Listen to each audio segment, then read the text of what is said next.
Welcome to Blizzard Fire. We hope this video helps fire up your solution.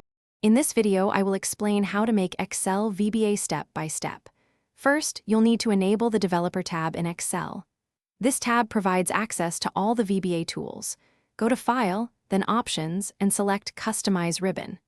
On the right-hand side, simply check the box next to Developer and click OK. This will add the Essential tab to your Excel ribbon, making it visible and ready for use. Now that the Developer tab is visible, let's open the Visual Basic for Applications editor. You can click on the Developer tab and then select Visual Basic. A quicker way is to use the keyboard shortcut. Simply press the Alt key and the F11 key simultaneously. This action will open a new window, which is your VBA editor, the primary environment for writing and managing your macros.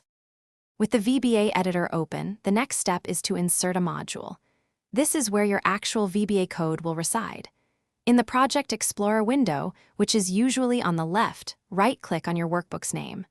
From the context menu, select Insert and then Module. A new, blank code window will appear, ready for you to type your first lines of VBA. Finally, it's time to write and run your VBA code. In the Module window, you can type simple commands. For instance, type sub my first macro. On one line, then MSG box hello world. On the next, an end sub after that.